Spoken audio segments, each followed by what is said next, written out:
শিৱসাগৰত খিলঞ্জীয়াৰ ওপৰত আক্ৰমণ বহিৰাগত বনিয়াৰ শামছুৰ ৰহমানৰ বাতৰি প্ৰচাৰ হোৱাৰ পাছত প্ৰতিক্ৰিয়া শৃংখল চলিহাৰ প্ৰতিক্ৰিয়া প্ৰকাশ অনুসূচিত জাতি ছাত্ৰ সন্থাৰ ঐতিহাসিক শিৱসাগৰত অনা অসমীয়াৰ ভূ মাফিয়াৰ দপদপনিৰ বিৰুদ্ধে গৰজি উঠিল বীৰ লাচিত সেনা আৰু অনুসূচিত জাতি ছাত্ৰ সন্থা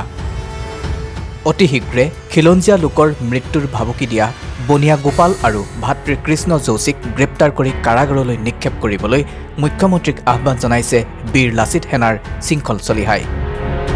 শৃংখল চলিহাই স্পষ্ট ভাষাৰে উল্লেখ কৰি কয় যে এতিয়া অসমীয়াৰ প্ৰতি ভাবুকি হৈ পৰিছে অনা অসমীয়া পুঁজিপতি ব্যৱসায়ীসকল সাগৰত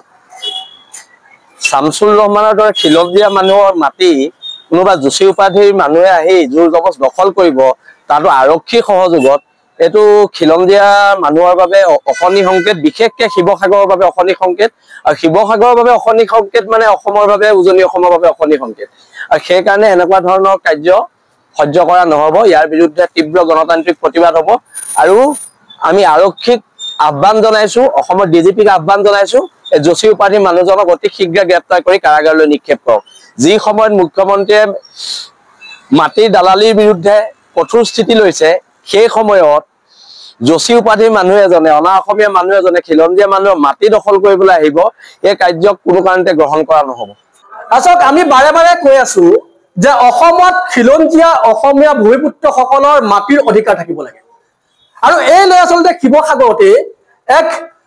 ব্যাপক ধৰণৰ আন্দোলনৰ আচলতে সন্মুখীন হৈছিল এই চৰকাৰখন কিন্তু আমি সহজকৈ লক্ষ্য কৰিছো যে জনৈক যোশী নামৰ এজন ব্যক্তিয়ে খিলঞ্জীয়া অসমীয়া এজন লোকৰ মাটি দখল কৰিবলৈ গৈ সেই ব্যক্তিজনক প্ৰাণে মৰাৰ ভাবুকি দিছে আৰু যাৰ পৰিপ্ৰেক্ষিতত অসমীয়া ব্যক্তিজনে এজাহাৰ দাখিল কৰিবলগীয়া হৈছে শিৱসাগৰ সদৰখনত ইয়াতকৈ লজ্জাজনক কথা শিৱসাগৰবাসী হিচাপে আমি একো থাকিব লাগে বুলি আমি ভবা নাই আমি কৈ আছো যে শিৱসাগৰতে নহয় সমগ্ৰ অসমত অসমীয়া খিলঞ্জীয়া ভূমিপুত্ৰসকলৰ হাতত মাটিৰ অধিকাৰ থাকিব লাগিব আৰু এই ক্ষেত্ৰত যদি কোনো অনা অসমীয়াই হাত দিবলৈ যায় তেওঁলোকৰ কিন্তু হাত ভাঙি পেলোৱা হ'ব আৰু আমি আশা কৰিম যিহেতু সমগ্ৰ বিষয়বস্তুটো আইনী মেপাৰ্চলৈ গৈ আছে এজাহাৰ দাখিল কৰিছে গতিকে জনৈক যোশী নামৰ ব্যক্তি যিজনে চৰকাৰখন তেওঁৰ হাতৰ মুঠিত বুলি কয় যিজনে পুলিচ প্ৰশাসন তেওঁৰ জেপৰ ভিতৰত বুলি কয় সেই ব্যক্তিজনৰ বিৰুদ্ধে ব্যৱস্থা গ্ৰহণ কৰে নকৰে আৰু যদি নকৰে ইয়াৰ এটা কথাই প্ৰতিমান যোৱা হ'ব যে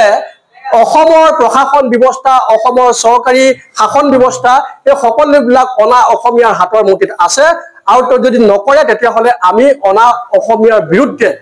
অসমীয়া দল সংগঠনেই হওক বা অসমীয়া খিলঞ্জীয়া ভূমিপুত্ৰসকলে এক বৃহৎ সংগ্ৰামী পৰিৱেশৰ গঢ়ি তুলিবলৈ আমি কিন্তু বাধ্য হ'ম আৰক্ষী প্ৰশাসনৰ ভূমিকাক লৈও প্ৰশ্ন অতি শীঘ্ৰে প্ৰশাসনে বহিৰাগত গুণ্ডাৰূপী যোশী উপাধাৰী ব্যৱসায়ীদ্বয়ক নাকি নলগালে বিপদত পৰিব খিলঞ্জীয়া অসমীয়াসকল